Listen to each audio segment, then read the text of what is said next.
Bem-vindos ao Bit by Bit. Hoje a gente vai conversar sobre a Magalu, a varejista brasileira mais focada no comércio digital. Ao longo do vídeo a gente vai falar das suas operações, vantagens, desvantagens, principais riscos e fica até o final, que é lá que a gente vai calcular o preço justo, o valor intrínseco da Magalu. E se você gostar do vídeo, não se esqueça de deixar o like e se inscrever. Apesar da Magalu ser essencialmente uma empresa de varejo, eu acho que a gente tem que considerá-la também como uma grande empresa de logística e de tecnologia. Quando a gente olha o seu ecossistema atual, você vê que além das operações principais do varejo físico e digital, ela ao longo do tempo investiu bastante em crescimento inorgânico através da aquisição de outras empresas, tanto com grandes marcas competidoras de varejo como a Netshoes, a Tiny, a Kabum, que é mais focada no público de tecnologia, no público gamer, o Aikifome, que é um competidor do iFood, estante virtual focado em livros, e a Época Cosméticos aqui também, porque ela tem um lado de embelezamento, de estética. Então ela já conta com um portfólio de grandes marcas de alta presença no mercado de e-commerce brasileiro. As maiores, obviamente, são a própria Magalu, Netshoes e Kabum. Assim como a maioria das empresas de varejo brasileiras, elas têm um lado financeiro. Geralmente esse movimento começa com uma busca de oferecer crédito para aumentar as suas vendas, mas a Magalu se expande além disso, tendo o Magalu Pay, emissão de cartões e até seguros. No lado de logística, ela já é muito dominante. Para muitos estados ela já tem entrega dentro de 2 dias após a compra, mas ainda assim ela tem também um portfólio de empresas focadas em logística, a principal sendo a Logbi. E no lado de tecnologia da empresa, eles vão ter aqui as empresas de Marketing as a Service,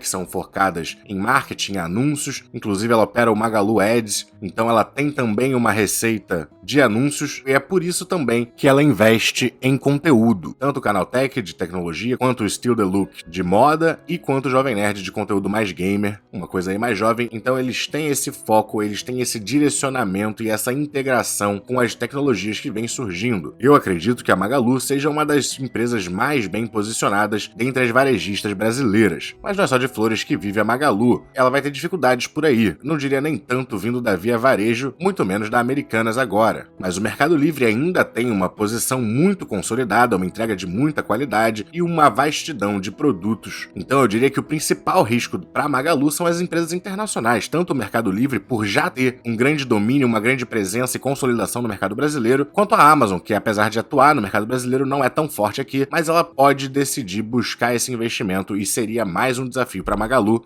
Mas mesmo a Via Varejo também oferece competição, também é um risco. Até porque o setor de varejo em si é um setor de margens apertadas, onde você está vendendo o exato mesmo produto que o seu competidor. Sua única vantagem é o tempo de entrega ou o seu preço. Então, naturalmente, é um setor de margens apertadas e eu entendo, faz muito sentido se alguém não quiser ter esse setor na sua carteira. Por isso que só você pode decidir os ativos que vão ou não fazer parte do seu portfólio. Com toda essa situação das lojas americanas, as pessoas ficaram muito preocupadas com as varejistas em geral, mas a gente tem que lembrar que a Magalu é uma varejista extremamente capitalizada. Quando a gente olha o total do seu ativo circulante no final do ano de 2022, ele estava em 17.320 milhões, enquanto o seu passivo circulante, tudo que eles vão ter que desembolsar dentro de um ano, estava em apenas 11.3 bi. Então, no caso da Magalu, a gente está falando de uma empresa com um balanço patrimonial muito mais sólido, muito mais resiliente do que Via ou Americanas. Uma coisa que incomoda foi o prejuízo do ano de 2022,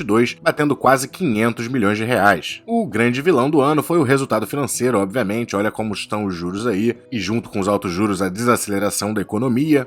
Então, um resultado financeiro aqui negativo de 1,7 bi, e por isso que o lucro líquido ficou negativo. Mas quando a gente olha o fluxo de caixa livre da empresa para o ano de 2022 inteiro, ela teve uma geração de caixa operacional de 2,6 bi e um fluxo de caixa de investimentos de 1,1 bi. Somando os dois, a gente teria um fluxo de caixa livre de 1,49 bilhões de reais. Então, mesmo no cenário atual, no ano de 2022, com todos os seus desafios, a Magalu continuou gerando um bom fluxo de caixa livre. Um dado muito interessante que a Magalu traz aqui na sua apresentação é a penetração do e-commerce no mercado brasileiro. Apesar da gente ter alguns tipos de produtos como os eletrônicos e mais ainda os eletrodomésticos com uma penetração grande, acima dos 30% ou dos 40%, quando a gente olha outras áreas como beleza e cuidado pessoal, vestimentas, produtos para pets, artigos de casa e peças de carros, a gente tem uma penetração muito baixa, ainda tendo bastante espaço para o e-commerce crescer no Brasil. A exceção ficaria aqui com eletrodomésticos, que a gente já está perto da outra referência que seria a China e já estamos acima dos próprios Estados Unidos, então talvez a linha branca não tenha todo esse espaço para crescer, mas em várias outras áreas do varejo ainda temos espaço para ganhar penetração e como a Magalu é muito dominante e muito presente no setor digital, ela se beneficia disso. Mesmo nos anos complicados, a gente vê aqui um crescimento de 26% do quarto trimestre de 2019 até 2022 e de 16% do de 2021 para o de 2022, então mesmo em cenários complicados, a gente vê a Magalu continuando a crescer a evolução das suas vendas totais. Na comparação do trimestre, também do quarto de 2021 com o quarto de 2022, crescimento de 15% nas lojas físicas. Então, até no lado que não é o principal dela, ela segue crescendo. Mas, claro, nas vendas online o crescimento é muito maior e é daqui que a gente espera o resultado da Magalu. A gente também vê o crescimento dela no marketplace, né, onde outros vendedores podem anunciar e vender através dela. Então, a terceira principal vertente dela, digamos assim, também em crescimento de 18% na comparação do ano de 2021 com 2022. E junto com as vendas crescem também os números de vendedores no marketplace da Magalu. Eles têm também, para alguns produtos, a entrega ultra rápida que chega dentro de 24 horas. Isso é um serviço mais limitado. A maioria dos produtos vão ser chamados de 1P, que são entregues em até 48 horas, mas eles estão fazendo esse movimento e se eles conseguirem que cada vez mais eles consigam entregar mais e mais produtos dentro das 24 horas, o e-commerce fica mais e mais interessante para o consumidor final. E é claro, a Magalu se domina cada vez mais no setor. E como comprando Magalu a gente também leva mais outras empresas, olha aqui a Netshoes crescendo 7% no valor total das vendas, porém eles não botaram a variação do lucro líquido, gostaria de ter mais informações, e a gente está vendo aqui o GMV também da Kabum e da Aikfome cada vez crescente, sempre mais relevantes e podendo se provar cada vez mais de fato bons investimentos para a Magalu. Importante lembrar também que a Magalu é uma empresa com uma liquidez enorme, com uma posição de caixa de 10,6 bilhões, então com muita facilidade de lidar com as questões que possam surgir aí. Então tá aí bem por alto, você já entendeu mais ou menos aonde ela atua, qual é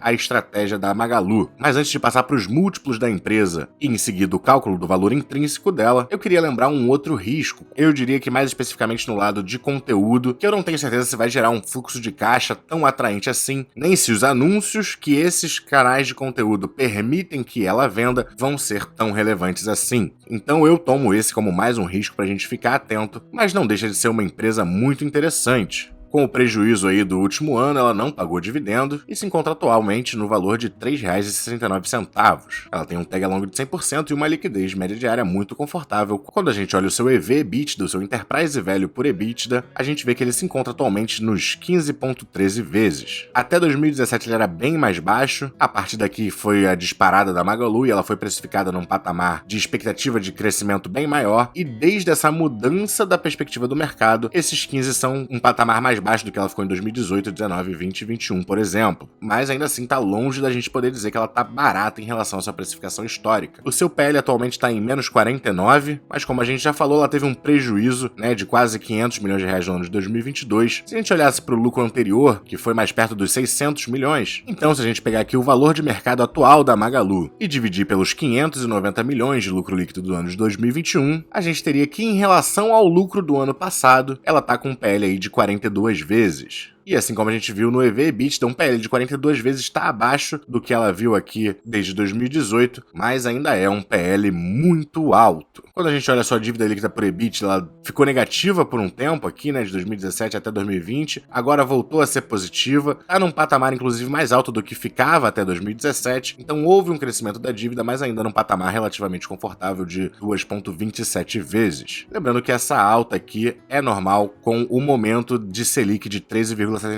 que a gente vive atualmente. Sua margem EBITDA está aqui em 5,19%, já foi um pouco mais alta, mas relativamente estável, a média fica aqui nos 5,48%, então ela não foge muito dessa média. E quando o assunto é crescimento, mesmo o seu mais baixo foi de 8% no composto ao longo dos 5 anos, mas foi mais ou menos aqui que ela deu a virada e começou a crescer mais e o mercado mudou a precificação dela, e atualmente ela está num crescimento das receitas de 25,49%. Bom, mas vamos ao que vocês estavam esperando, o cálculo do valor justo da Magalu. Vou começar aqui com o método de desconto de fluxo de caixa, que vocês já sabem que é o meu favorito. Lembra que a gente já tinha calculado o fluxo de caixa livre dela? Essa conta aqui, no caso, está em milhares de reais, então a gente põe esse valor seguido dos 3 zeros. Para a dívida líquida da Magalu, eu peguei aqui do site Status Invest e coloco o seu valor aqui na dívida líquida. No site da própria Bovespa, a gente vem aqui embaixo e vê a composição do capital social da Magalu e copia o número total de ações. Para a taxa de desconto, eu estou colocando 10% para os primeiros 5 anos e 8% para a perpetuidade. Estou colocando uma taxa de crescimento perpétuo de 3,5% e para o crescimento eu vou esperar aqui uns 15% ao ano. A Magalu tem um histórico de crescimento muito bom, tem presença em várias empresas que podem estourar e tem muito espaço para crescer, e ela parece muito bem posicionada para continuar esse movimento. E com esses valores todos, a gente tem um preço justo da ação quase em R$5. Descontada da dívida líquida da empresa, a gente chega num preço justo de R$4,33. Aplicando uma margem de erro de 15%, a gente está confortável de comprar a empresa até uns R$3,69. Claro que se você acha que ela vai ter um crescimento ainda maior do que 15% ao ano, você pode estar confortável de comprar ela mais perto de uns R$4. No dia da gravação, ela se encontra aqui aos R$3,69. Então, você ainda consegue comprar ela com alguma margem de desconto, o que para uma empresa que a partir dali mais ou menos 2017 e 2018 foi precificada de uma maneira muito agressiva, esperando um crescimento enorme e deu muito retorno aos seus acionistas, me parece que é a primeira vez em muitos anos que a gente tem a oportunidade de comprar a Magalu perto de um preço relativamente justo. Mas como vocês já sabem, não é só de um valuation que vive o investidor. Então eu também vou aplicar o método de valuation de Graham. Como ela teve prejuízo em 2022, eu vou usar os valores aqui de 2021 que a gente já sabe que ela consegue gerar. Em 2021 ela teve 9 centavos de lucro por ação, estimando os mesmos 15% de crescimento ao ano e com uma mesma taxa de desconto de 10%, o método de valuation de Graham nos daria um valor justo de R$1,52. Ou seja, esse método está dizendo que ela está muito cara, mais que o dobro do seu preço justo. No método do Peter Lynch a gente já viu que ela está com um PL de 42 vezes, estou estimando aqui o mesmo crescimento de 15%, e para o método do Peter Lynch ela também está muito cara,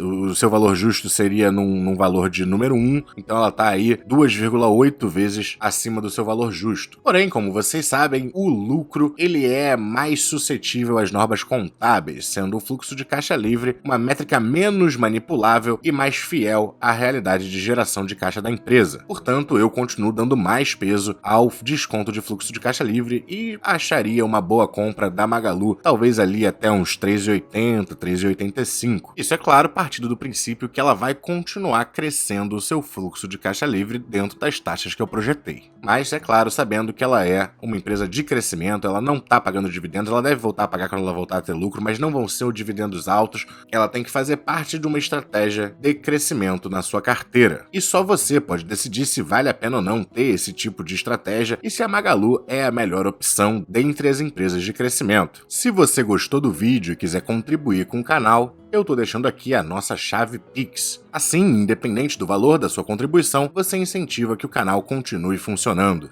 Muito obrigado. Bom, o Bit by Bit vai ficando por aqui. Se você gostou do conteúdo, não se esqueça de dar aquele like, se inscrever no canal, comentar aqui embaixo qual empresa você quer que eu analise num próximo vídeo. Bons investimentos e até a próxima!